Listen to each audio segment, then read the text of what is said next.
Boa tarde, pessoal. Pode tirar umas fotos para mim? Você pode tirar umas fotos para mim? Tira umas fotos para mim, por favor, na hora que der. Tá.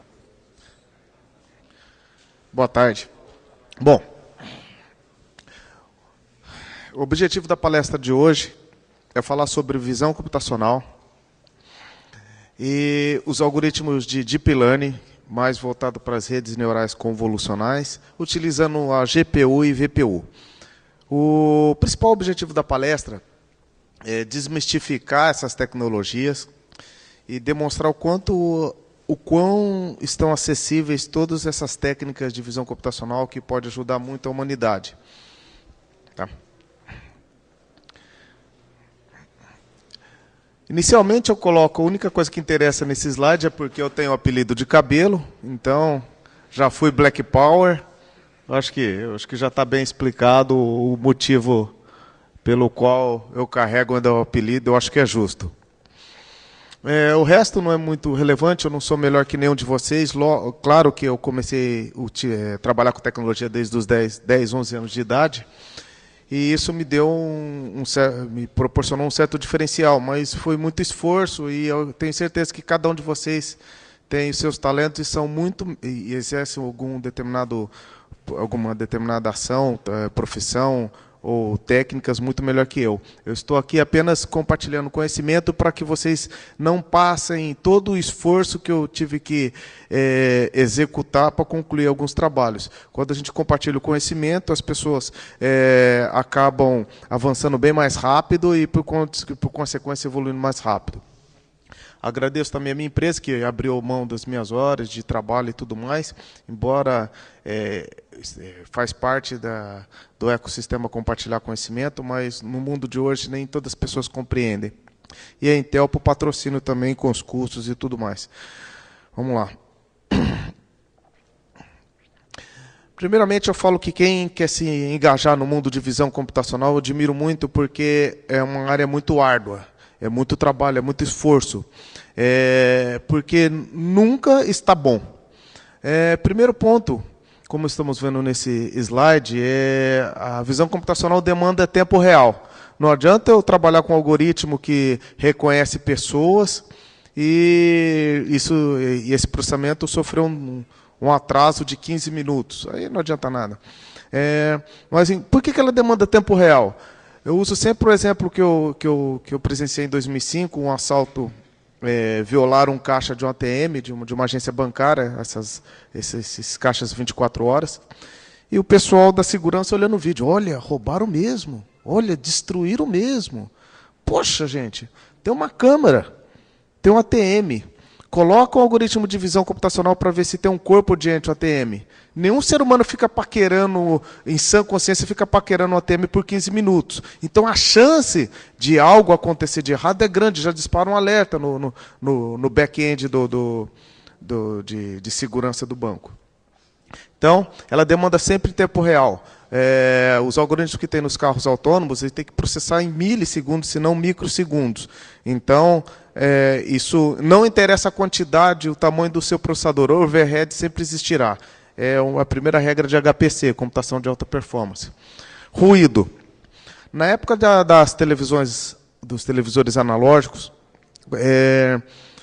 uma coisa impressionante no nosso cérebro é que quando estava toda aquela imagem ruim, chuviscada, cheia de ruído, mesmo com todo o ruído, nós conseguiríamos identificar muito bem os jogadores do time A, do time B, a trava, a bola. Então, existia internamente, em alto nível, existe uma remoção. Nosso cérebro removia o ruído para identificar esses objetos e compreender a cena.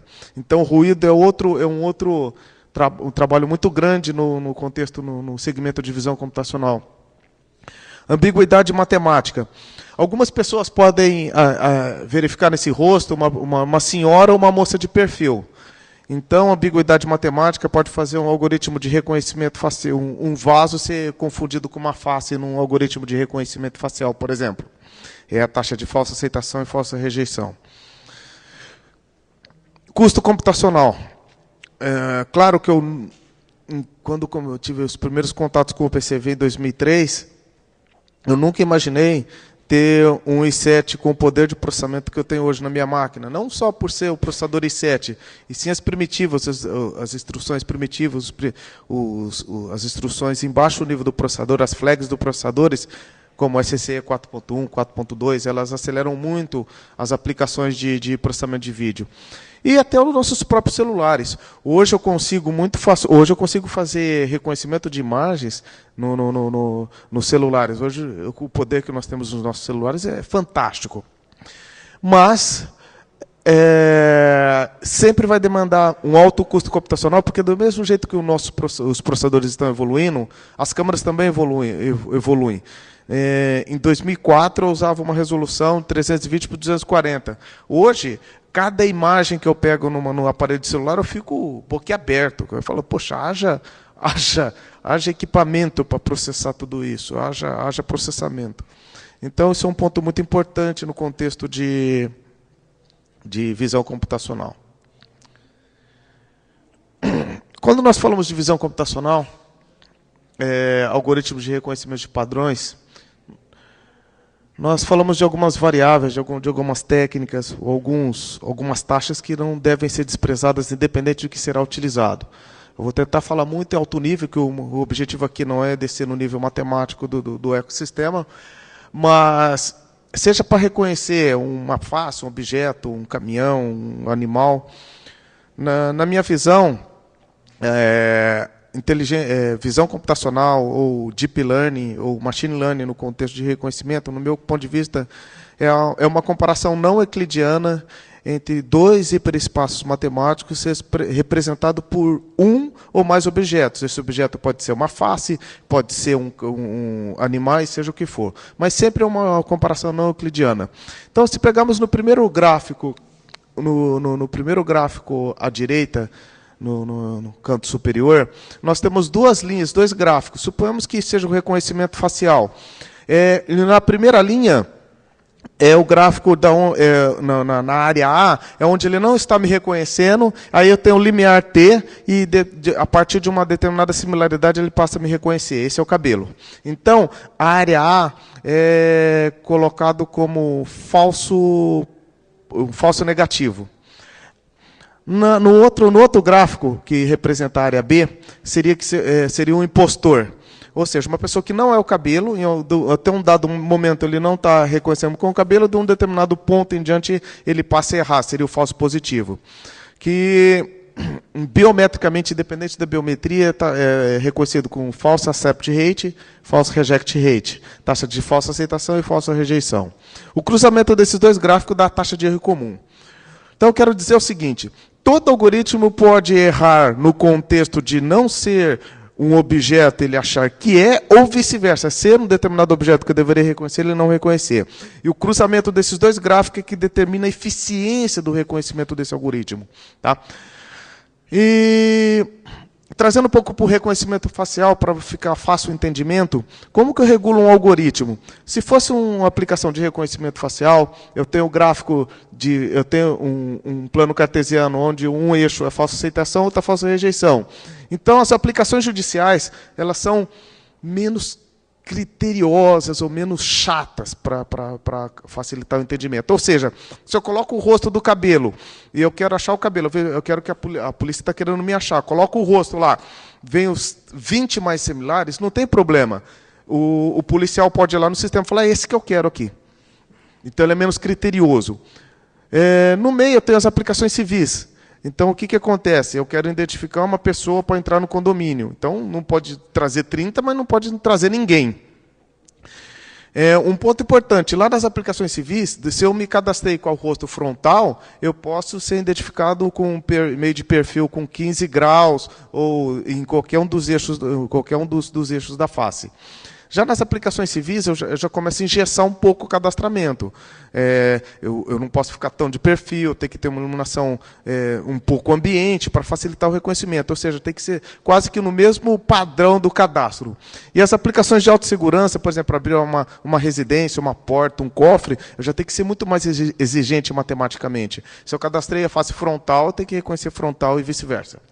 Então, isso é um overview muito breve de reconhecimento de padrões entre taxa de falsa aceitação e falsa rejeição.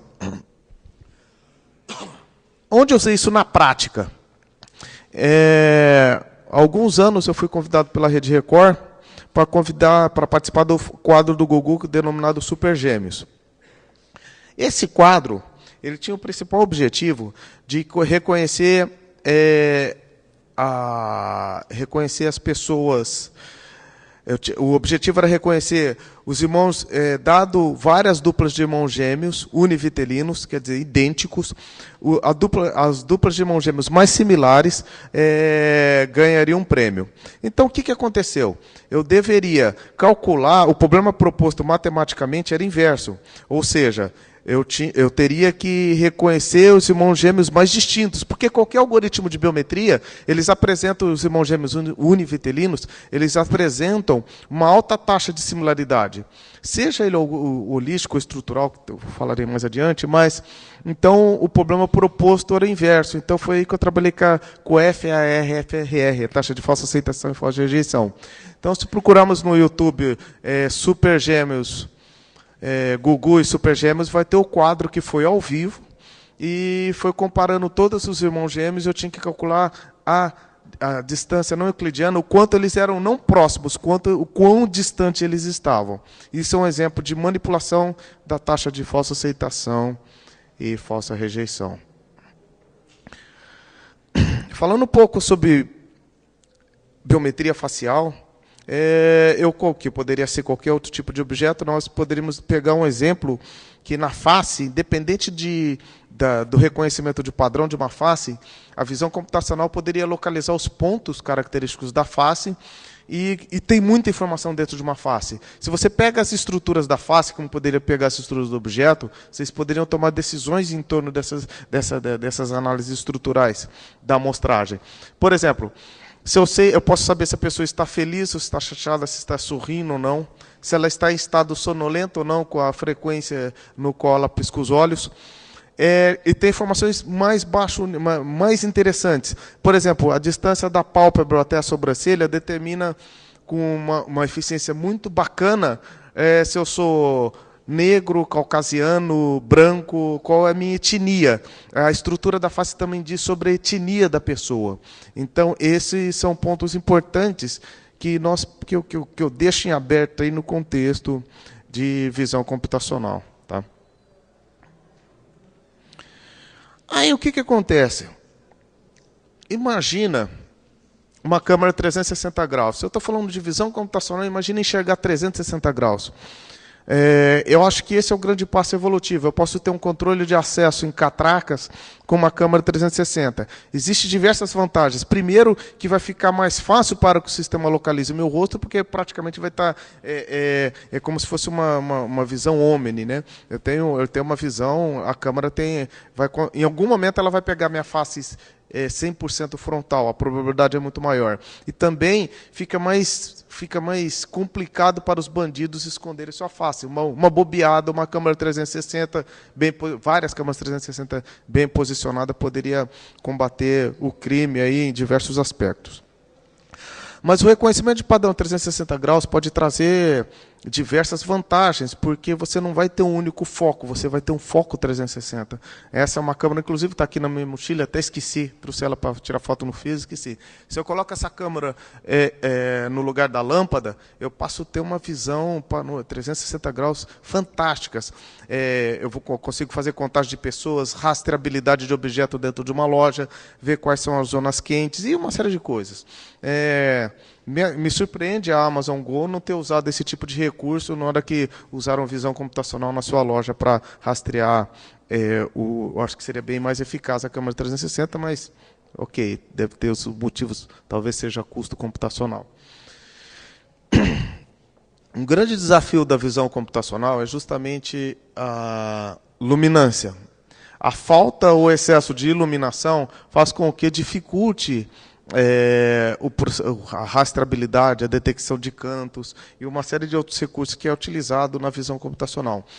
Mas hoje os algoritmos de DNN, de Deep Learning ou redes neurais convolucionais, eles estão tão robustos que eles superam esses tipos de obstáculos, principalmente quando eles transformam a imagem em escala de cinza, que ele faz uma normalização e acaba tendo um bom gradiente de grayscale, de escala de cinza. Então, como nós podemos ver hoje, com qualquer algoritmo, principalmente com os algoritmos mais robustos, eu não estou falando de TensorFlow, de CAF, de Torque, os principais que são utilizados, não. Existe um que é o Darknet, que começou junto à técnica YOLO, para fazer reconhecimento de padrões e usando principalmente Deep Learning. Ele consegue com muita eficiência reconhecer os objetos e se eu mesmo, talvez olhando rápido, iria misturar. Se eu fosse um computador, iria misturar muito facilmente a bicicleta com o pneu. Então isso faz muita diferença. As técnicas utilizadas hoje, que é as redes neurais convolucionais, que é baseada na visão animal, principalmente no reconhecimento dos cantos dos objetos, ele faz uma boa rastreabilidade. E o segredo está onde? Porque essas novas técnicas de visão computacional elas são menos sensíveis a quando o objeto é obstruído, quando eu enxergo só uma parte do objeto. Antigamente, quando trabalhávamos no OpenCV, por exemplo, com visão computacional, quando o objeto era exibido parcialmente, você já tinha uma margem de erro maior. Uma coisa importante é que todos esses estudos rendeu os testes da supercomputação da IBM, que é o Power 9, com a GPU mais rápida do mercado da NVIDIA. Então, o maior diferencial era o bus. Então, a taxa de transferência entre a GPU e a placa-mãe é fantástica. Para vocês terem uma ideia, a concorrência... Eu nem lembro quem, não é aqui para fazer propaganda, mas é mais para o contexto absurdo. A extensão territorial era meia quadra de futebol, eu acho que era 700 e poucos núcleos. Esse sistema hoje trabalha, que é o Power 9, a extensão territorial era meia quadra de ping-pong. A quantidade de núcleos era algumas centenas, aí, 100 e poucos núcleos, mas o mais interessante é a eficiência energética. Além de ter processado assim, quase 10 vezes o tempo que o seu concorrente, a eficiência energética é o que é o mais importante. Sustentar meia quadra de futebol com computadores tem um custo relativamente muito alto. Então, tudo isso para demonstrar que a evolução da visão computacional em termos de Deep Learning, que mais à frente eu estou falando aqui de meia quadra de futebol, mas... O Deep Learning, para vocês brincarem com o reconhecimento de padrões, vocês têm que ter um bom equipamento com uma boa GPU. Agora, esse cenário está mudando. A Intel está lançando, em forma de pendrive, VPU, que são chips específicos para processar Deep Learning. Mais precisamente, redes neurais convolucionais. E, com isso, eu posso pegar meu i3 lá, eu já cheguei a plugar isso... num computador antigo. Ele era um i7, a primeira geração, mas muito antigo, de 2009. Um i7 de 2009/2010, pluguei, funcionou muito bem. Peguei um i3, as primeiras versões do i3 funcionou muito bem. Por quê? Porque é o mesmo conceito do coprocessador matemático na época dos 386 para rodar os CAD da vida. Eu estou plugando um chip ali que vai fazer todo o processamento de processamento de imagem, de reconhecimento de padrões. E o mais importante é que os custos não são elevados. Esse pendrive custa $80. Claro que com $80 eu não vou ter o poder de uma GPU, de uma placa de vídeo NVIDIA de última geração, mas eu posso comprar vários pendrives de $80 e fazer uma segmentação. Eu posso brincar. Onde eu quero chegar? O universo passou a ser outro no contexto de inteligência artificial, principalmente voltado em visão computacional. Deixa eu dar um exemplo para vocês. Eu quero fazer um OCR em 5.000 lojas no varejo. E essas imagens são digitalizadas em scanner, são de altíssima resolução.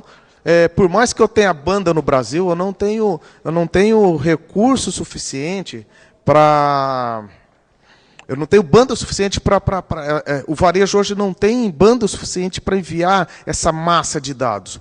Então, o que eu poderia fazer? Com o Raspberry, eu posso colocar esse pendrive e processar grande parte e mover só o que interessa para a minha nuvem. Eu faço uma descentralização de machine learning.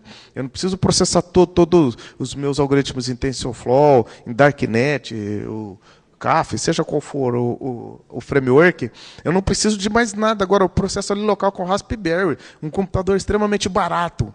E eu acho isso fantástico. Eu poderia também, ao invés de enviar, poxa, mas o que eu preciso é muito robusto, requer um alto poder computacional, tá ok. Então eu faço o primeiro nível de rastreabilidade, eu recorto as faces, recorto os corpos, então se for contar pessoas, se for contar veículos, eu recorto os veículos e mando só a área de interesse para processamento. Tá? Ok? Um dos motivos pelo qual eu acho muito bacana o Fizzly ter acontecido esse ano é que é a essência de o compartilhamento, o software livre e tudo mais.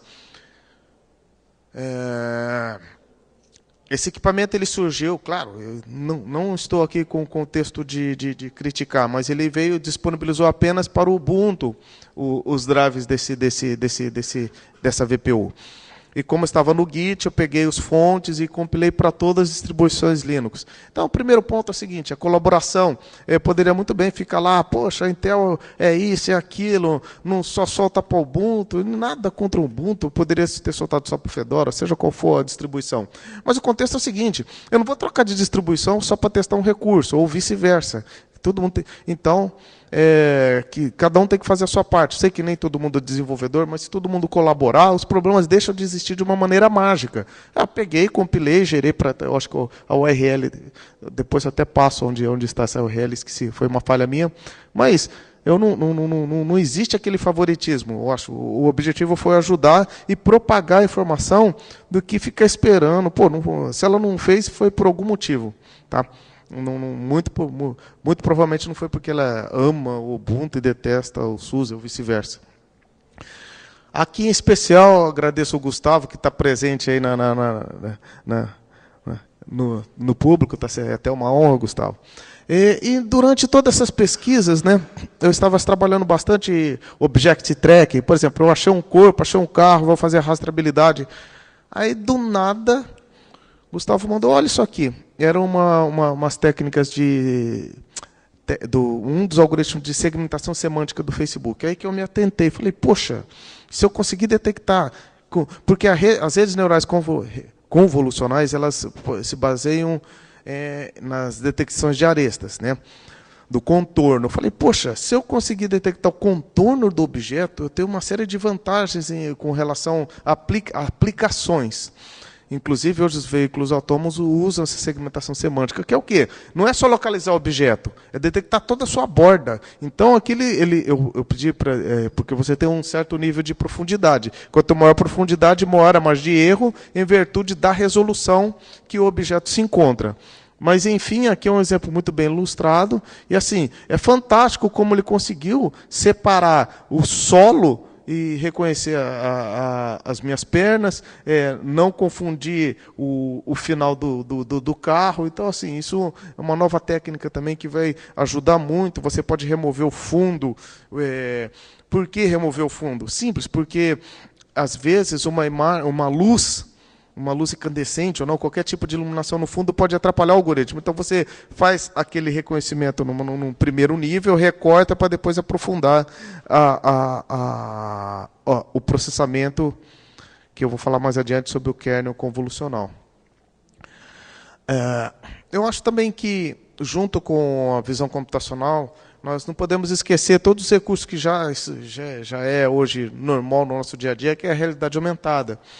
Por exemplo, eu posso reconhecer um determinado outdoor e, em cima daquele outdoor, com o meu celular, fazer uma outra propaganda. Eu brinquei no passado de era como se fosse um universo paralelo. Então, tinha um mundo alternativo de propagandas. Eu tinha um outdoor da Coca-Cola e para aquela pessoa, eu poderia mandar uma mensagem de aniversário, um recado, uma propaganda de cerveja, que eu não bebo Coca. Então, ok. Assim, você pode explorar esse universo da interação com a realidade aumentada. E Quando eu falo de realidade aumentada, eu defendo muito esse projeto Level Head, que assim demonstrou o quanto o ser humano é criativo. Eu colaborei com esse projeto apenas na propagação, empacotamento para RPM, Debian e elaboração do artigo, mas o que é? É um cubo composto de códigos de barra 2D, muito similar ao QR Code. E quando a câmera lê, ela identifica a perspectiva do código de barra e, por consequência, ela calcula a movimentação do personagem, conforme eu vou movimentando o cubo diante da webcam. Como fazer funcionar e tudo mais, tem lá no Vivo Linux, mas o objetivo aqui é estimular a criatividade. Tá ok? Falei, mas vamos para descer um pouco o nível, ser um pouco mais objetivo. Eu acho que o principal ponto qual a diferença entre a CPU e a GPU? Total. Cada um foi feito para um determinado objetivo. Eu acho que, de uma maneira simplista, a GPU foi feita para processar complexos cálculos de ponto flutuante. Ele é um chip extremamente matemático, com muitos núcleos. E a velocidade no qual esses núcleos se conversam e como eles armazenam as informações é extremamente rápida. Eu falarei até muito mais anteriormente. A CPU tem menos núcleo, a GPU tem muito núcleo e foi especificamente criado para fazer cálculos matriciais ou vetoriais. Então, isso causa uma discrepância. Os propósitos que esses dois hardware nasceram faz com que não tem que comparar uma coisa com a outra. Não tem nada a ver.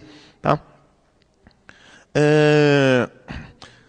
Junto com a GPU e CPU, primeiro que a GPU, quando nós colocamos uma aplicação que processa a visão computacional, a CPU e a GPU trabalham juntas, porque alguém tem que pegar o resultado desse vídeo e jogar para a saída de vídeo. Quem faz isso é a GPU. A CPU, ela que orquestra todo esse bus. E tem outros, mas sem entrar em detalhes, mas a CPU é muito importante junto ao trabalho da CPU. E a programação multinuclear é muito importante. Claro que tem a OpenMP, mas desde sempre eu trabalhei com a TBB, e foi por opção. Na época foi... que nem Linux, você tem que escolher uma... Não dá para usar todos os Linux, você tem que escolher um. Mas, de uma maneira simplista, a programação multinuclear traz grandes ganhos na visão computacional, porque são cálculos matriciais, seja para exibição, para cálculo, seja o que for. E quando eu acabo paralelizando, eu vou processando várias partes da imagem simultaneamente. Então, as coisas não são tão difíceis quanto na década de 90, no começo de 2000. Hoje, antes você tinha que fazer macumba para as coisas funcionarem. Hoje é tudo fácil. Hoje cara, você dá PTGet, zipper, você dá um clique, as coisas já instalam, já funciona. Não tem. Eu acho que o Google, a pesquisa na internet, não tem o que você não procure hoje que você não ache. E se tiver no idioma que você não conhece, você vai lá no tradutor, quer dizer, não dá. Acabou. Não tem misticismo. Cara, tem exemplos na internet, tem Hello World. É prática para você fazer um for paralelo, você tem um exemplo de sintaxe. Por exemplo, ali no for serial, eu iria contar de 1 a 10.000, e esse cálculo, essa operação seria sequencial. Já com a TBB, eu consigo utilizar todos os núcleos e fazer essa contagem em paralelo. Então, o ganho é expressivo. Então, não é só a GPU a responsável por todo esse ganho tecnológico. Tá? Um ponto importante é que os nossos processadores eles têm grandes recursos. Se vocês pegarem o fonte do Apache, vocês vão ver lá o uso das primitivas do processador Intel, como MMX. É assim, por quê? Porque quando eu vou explodir uma imagem em memória, independente do padrão, eu tenho que ter ela no formato RAW.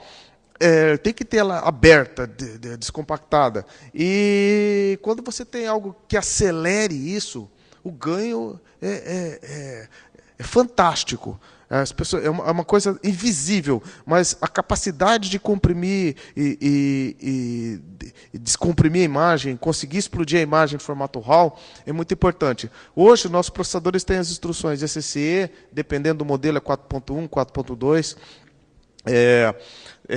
A VX2 também é outro grande responsável pelo desempenho das máquinas.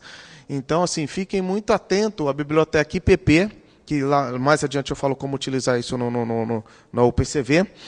E a biblioteca MKL também é outra excelente biblioteca para fazer cálculos matriciais. Então, é uma coisa, fica a dica aí. Tá? Mais adiante eu mostro como utilizá-la. Então, assim, plataforma Intel tem essas primitivas, SSE, vai depender do modelo do seu processador. Na plataforma PowerPC, temos que nos preocupar com a VSX, quando for compilar o OpenCV. Para vocês terem uma ideia,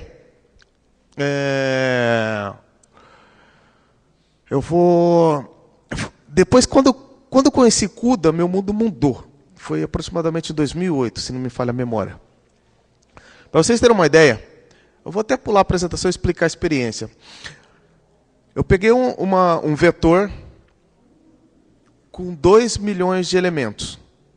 Aí fiz uma multiplicação vetorial, acho que 2 ou 10. No exemplo hipotético, 2 milhões de elementos.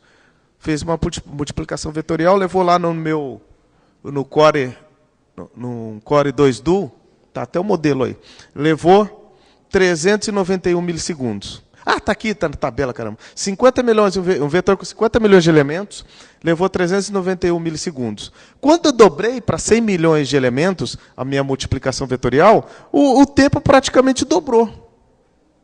Ok. Na GPU, essa mesma multiplicação vetorial levou 28 microsegundos. Microsegundos. Eu coloquei, já era 6 casas. 3 casas depois eu coloquei mais 6. Eu dei enter, eu pensei que tinha dado pau. Falei, não está funcionando. Aí, não, eu falei, não é possível, porque milissegundos você ainda sente, né? Aí você é nerd, já abre o top, vê o consumo de CPU, tudo, não consegui nem acompanhar. Beleza. Aí mesmo na GPU, na verdade era o top da GPU, até esqueci o nome do aplicativo na época. Dobrei, de 28 milissegundos foi para 30 microsegundos. Então isso mostra claramente que o poder da GPU para computação, para cálculo de ponto flutuante, o HPC. O desempenho é muito alto. E com isso, nessa época era CUDA, era tudo no braço. Aí, com o tempo, com a evolução, a NVIDIA soltou uma biblioteca para você processar especificamente Deep Learning, fazer aprendizado de máquina profundo, já com uma biblioteca de mais alto nível. Então, hoje você consegue todos os frameworks de Deep Learning, já vem praticamente tudo pronto. Para quem, o que eu acho? Que todo drive, a NVIDIA e código aberto, a NVIDIA, você pegar já um drive compilado, você corre o risco de ter uma sutil incompatibilidade, dar aqueles problemas que você não sabe nem de onde vem. Então, baixa as fontes da NVIDIA no teu, especificamente para o teu drive, para a tua placa de vídeo, para o teu kernel. É a coisa mais fácil do mundo. As instruções estão aqui, é só seguir o hello, é só seguir as instruções. E compila para a sua máquina. Evita uma série de problemas. Claro, mas Cabelo, mas tem na distribuição Y, tem, na outra também tem. Mas se você fizer uma atualização de kernel, vai parar tudo de funcionar. Principalmente no OptiRun, aquelas placas híbridas, que ela funciona, você aciona, desliga ou não o uso da GPU. Tá? Você praticamente baixa um binário, digita lá a string accept para falar que aceita os termos de licenciamento. Responde lá, já tem o drive da NVIDIA instalado? Não. Ou sim, se tiver instalado, eu já deixo instalado. Você quer instalar o CUDA, o drive CUDA? Claro, estou rodando para aqui, né? Tudo bem. Sim. Qual o diretório? Você vai dando enter, assume tudo padrão. Vou criar link simbólico? Sim. Instalar? Sim. Quer dizer, eu não estou vendo nada complicado aqui. É só pergunta e resposta. A maioria das respostas, todas as respostas é a resposta padrão. E a partir do momento que já está tudo instalado, funcionando, a única exigência é que vocês tenham os fontes do kernel instalado na tua máquina, que ele vai procurar os .h da vida lá e vai precisar disso para compilar. Tá? Então, sim, não estou vendo, não vejo motivo para ficar sofrendo. Baixa o cara da NVIDIA lá, o fonte da NVIDIA, compila e acabou. Claro, putz, Camila, eu vou pegar da minha imagem que já tudo funcionando bonitinho. Ok, mas fique atento quando você atualizar o kernel pode parar tudo de funcionar de maneira mágica, porque você tem que também atualizar o drive da NVIDIA. Uma coisa bacana é que a partir da versão 3.4.1, a OpenCV passou a trabalhar com Deep Learning, porque ela era apenas algoritmo de visão computacional. Uma coisa que me irrita ultimamente é que as pessoas querem resolver tudo com Deep Learning. Ah, eu quero reconhecer um quadrado, o nego vai para Deep Learning. Meu, não precisa. O OpenCV faz isso de uma maneira bem leve. O processador nem sente. Então, esse é um ponto importante. Por exemplo, eu quero reconhecer um extintor. Pô, o extintor tem uma predominância em vermelho. Faz rastreabilidade de histograma, que é muito mais leve, não vai pesar nada do que ficar treinando o modelo de um extintor. Então, assim, vamos devagar, não é por aí. Então, mas, independente disso, o OpenCV abstraiu tudo isso, independente de qual seja o framework. Então, se eu tenho meus arquivos de treino se eu tenho os meus arquivos treinados no TensorFlow, ou no CAF, ou no Darknet, a OpenCV abstraiu tudo. Com um único fonte, você lê qualquer trabalho treinado posteriormente, independente de qual seja o framework. Tá? Isso é uma coisa bacana. Para funcionar tudo isso que eu disse para vocês anteriormente, é fácil. Eu baixo as fontes do OpenCV, aí eu começo. O primeiro CMake seria para a plataforma Power. Eu só habilito o VSX. O resto deixa tudo zero por padrão. Se for na plataforma Intel, eu faço o contrário. Eu vou usar a biblioteca IPP. Cara, antes, para instalar a biblioteca IPP no OpenCV, era uma macumba especial. Você tinha que pegar... Não era fácil. Agora você coloca lá ON, TBB, ON, CUDA, ON. Você vai colocando sim ou não ali. Aí, atenção especial para a arquitetura do teu processador. Habilita os primitivos, os recursos do teu processador e make, acabou. Está tudo instalado, funcionando, bonitinho. Esse é o motivo pelo qual eu defendo a compilação na sua máquina, para você ter uma biblioteca muito mais otimizada para os recursos de hardware, no caso de visão computacional, reconhecimento de padrão, que cada microsegundo vale uma fortuna em termos computacionais. Tá?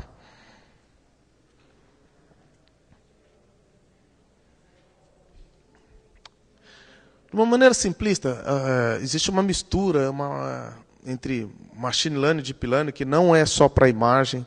O objetivo aqui não é aprofundar em nada, mas no objetivo dessa palestra, que é reconhecer imagens e padrões, o machine learning, para você fazer a classificação, mapear o treino, você tem que ter conhecimentos de visão computacional, tem que ter conhecimentos técnicos. Por mais que criem softwares, você não adianta. Não é tão simples quanto no Deep Learning.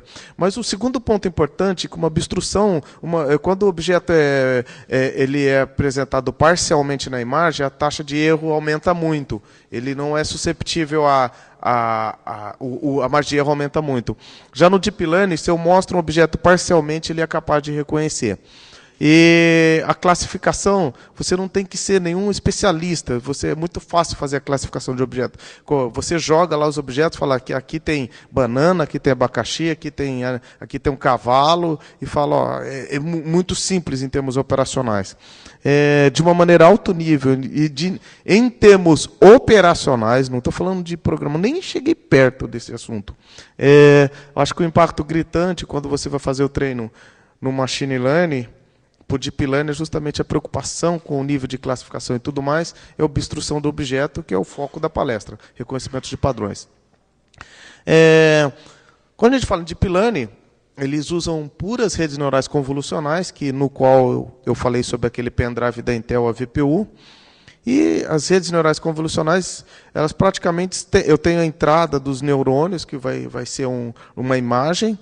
Aí eu tenho as sinapses, que é onde eu aplico um núcleo, um kernel, ou um núcleo convolucional, que vai trazer, que vai ocasionar na saída a saída do neurônio, que pode ser uma propagação reversa ou não. Mas, enfim, Existem diversas técnicas, existem técnicas de esparsidade, ou seja, os ruídos eu vou eliminando, tudo que eu não tenho tanta certeza se eu tenho que reconhecer ou não, zero, então fico com manchas, só as áreas em evidência de que tem uma maior probabilidade de ser aquele padrão a ser reconhecido, e é muito bacana. É uma técnica nova em termos de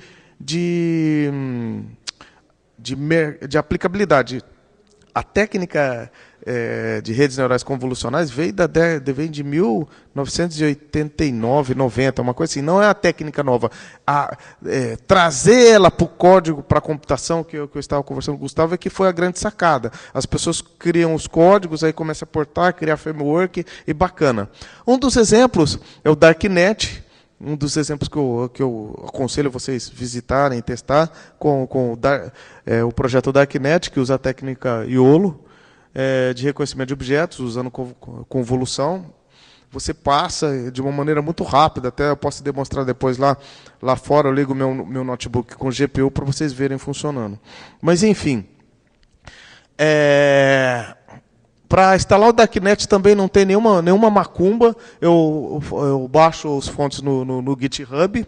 A partir disso, basta executar o make. Nesse momento, eu compilei ele só para CPU. Então, eu não vou conseguir processar vídeo ao vivo. Eu vou ter que passar como parâmetro também a imagem. Ele fala em que região, o que tem naquela imagem. Tem um cachorro, um copo, um humano e por aí vai.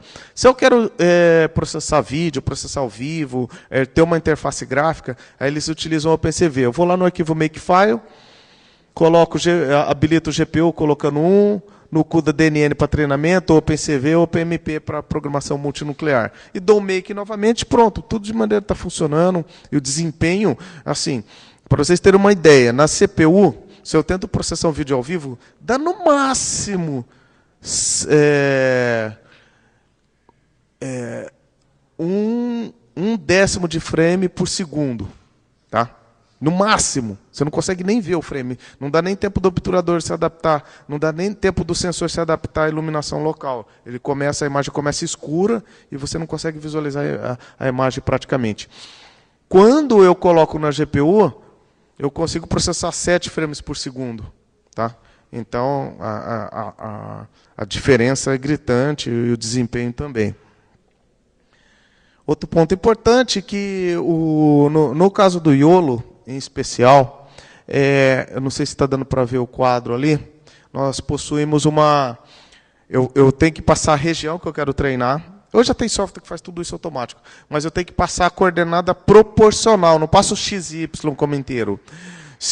O que é uma coordenada proporcional? Se o meu retângulo começa supomos que o canto do retângulo do meu objeto está no meio da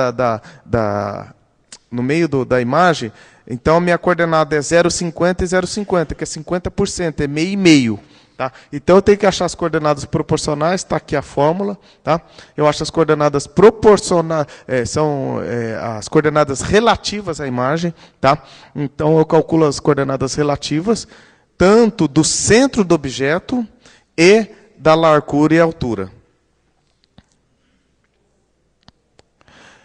Mas no OpenCV ele já abstraiu tudo isso. Basta eu colocar o nome, em cima a versão, em que pasta encontra dentro do OpenCV o projeto. Inclusive eu que sou mantenedor desse exemplo, dessa divisão no OpenCV, eu junto ao grupo de desenvolvedores do OpenCV, claro. Eu que estou ajudando a coordenar esses exemplos, deixar tudo funcionando bonitinho. Então vocês colocam GCC, tá, as diretivas de compilação, e a partir do momento que está compilado, você coloca o nome do executável, o caminho do objeto, se for o vídeo, do vídeo, da imagem, onde está o arquivo YOLO, que é do Darknet, se for o caso do Darknet, o arquivo de configuração, o arquivo de treino, e o arquivo de classificação de objetos. O resultado é isso aqui, gente. Com essa linha, ele já gera isso em tempo real. Então, ele já reconhece carro, veículos, alguns tipos de veículo e as pessoas. E não precisa fazer nada, cara. Já está tudo pronto. O OpenCV abstraiu tudo. Todo o trabalho, toda aquela anarquia que tinha que ser feita para configuração já está abstraída, foi abstraída pela biblioteca OpenCV.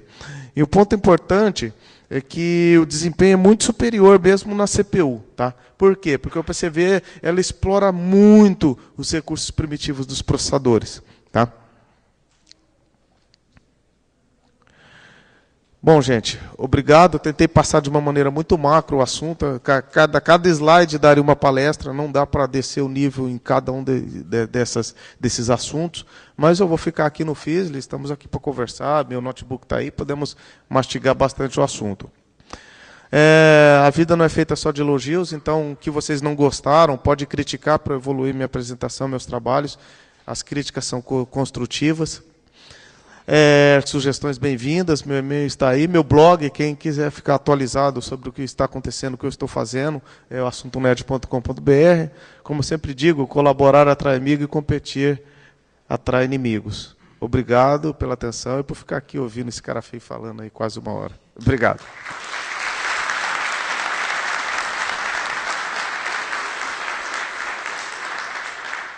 Não sei se tem espaço para perguntas, não tem ninguém aqui, vamos tocar.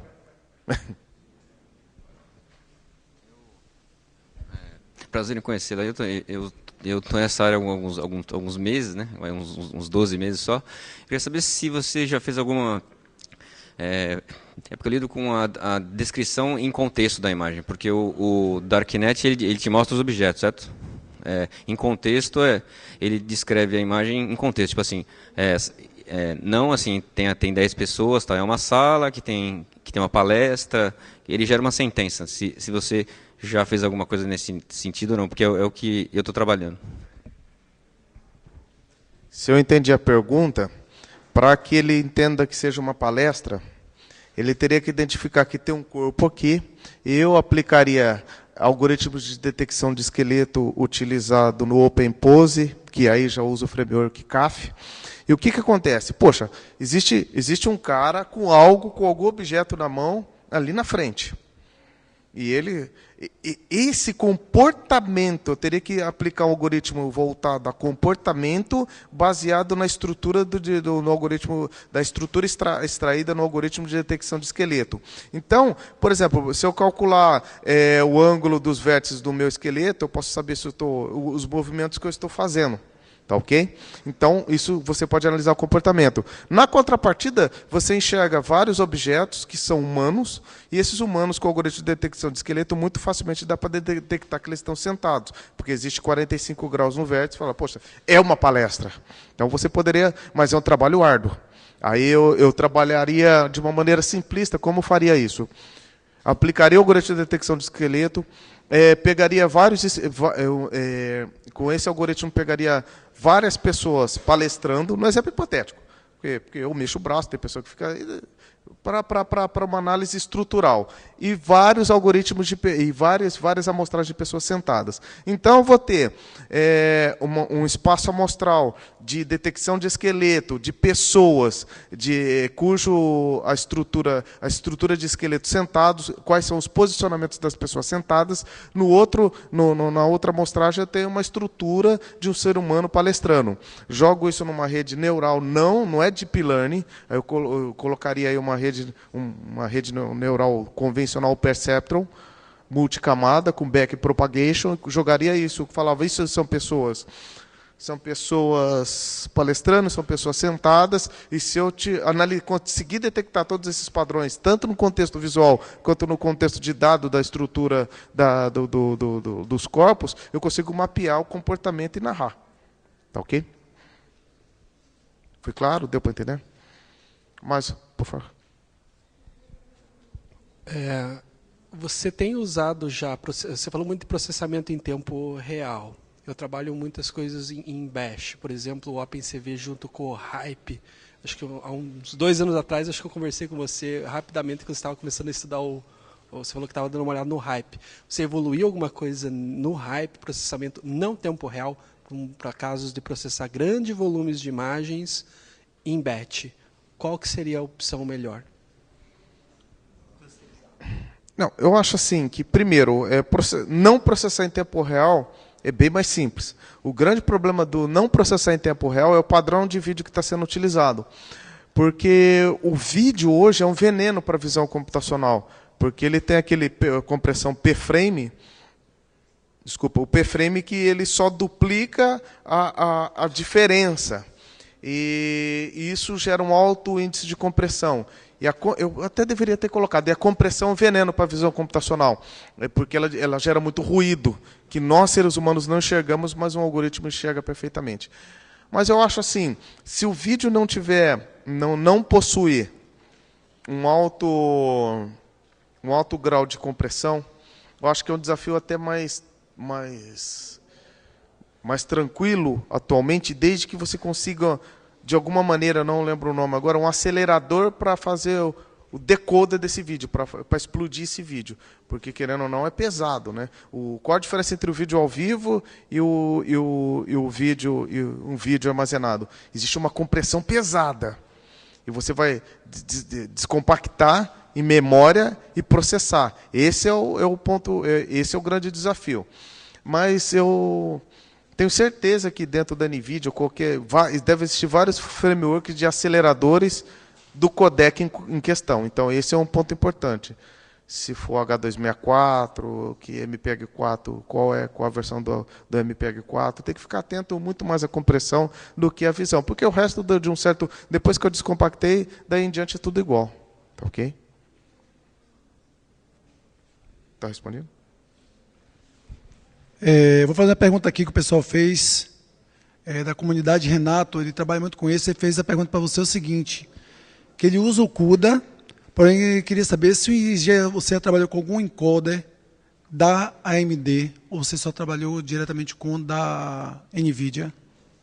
E a outra pergunta para poder completar foi que ele sabe do NVENC rodando como MPEG para NVIDIA, que ele utiliza, mas com o AMD ele não conseguiu fazer funcionar. Queria saber se você já usa isso para essa função. Eu vou até agradecer essa dúvida que respondeu a tua anterior. A NVIDIA tem alguns recursos que permitem acelerar o encoder e o decoder dos vídeos. Essa história de NVIDIA e de NVIDIA, AMD, ou os aceleradores da Intel, é que nem Linux. Não dá para ter... Eu não consigo ter todas as distribuições Linux no meu computador e falar por todos. E não que eu acho... Sim, eu já trabalhei com a AMD. Isso foi em 2012 aproximadamente, mas, cara, não tem nada. Eu tinha que escolher um. E por motivos técnicos e profissionais, eu mirei na NVIDIA, nada contra a AMD, também tem seu desempenho, mas eu não tenho propriedade por trabalhar uma única vez. Fiz os testes, na época também foi 2011, 2012, por propósito, pouco importava. Eu até fui para a NVIDIA porque eu tinha que fazer o mesmo trabalho. Eu falei, em vez de ter duas máquinas, vamos ver se eu consigo desenvolver esse trabalho nas duas GPUs. E não tive grandes esforços. Mas isso foi em 2012. Isso me torna assim muito cego com relação a essa plataforma, mas eu não respondo justamente por desconhecimento e por não ter ter pouquíssimos acessos a esse hardware, tá? Pouquíssimos acessos. É o que eu falo. Se o meu objetivo fosse realmente testar o desempenho de GPUs e APIs, aí com certeza eu poderia responder com todos. Aí eu testar a NVIDIA, a VPU da Intel, os novas GPU da Intel e outros aceleradores gráficos aí. Então, infelizmente eu não tenho resposta por falta até de equipamento. Eu não posso ficar comprando uma GPU atrás da outra só para ver qual que é melhor e qual que é pior. Mas eu tenho certeza que a AMD também tem um grande desempenho, porque senão os jogos do PC não seriam tão competitivos com as duas placas de vídeos. Então, eu tenho certeza que existe API para resolver da mesma maneira o problema proposto que é resolvido no CUDA. Tá? Mas eu não sou a pessoa mais adequada para responder isso.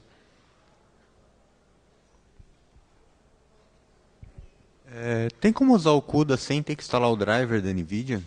Instalar só as bibliotecas de CUDA e usar a aceleração da GPU? Por exemplo, deixar o Nouveau cuidando da renderização gráfica do Linux e usar só o CUDA só para usar a aceleração direta? Até onde eu sei, não.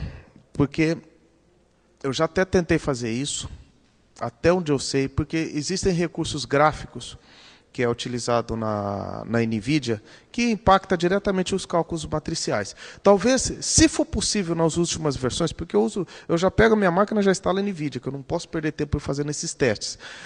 Mas, se for possível, não vai ter o mesmo desempenho. Algum recurso, não no mesmo desempenho, que vai ser mais lento ou não. Se for possível, eu tenho um limite. Eu tenho um limite. Com certeza não vai explorar todos os recursos do processador da NVIDIA.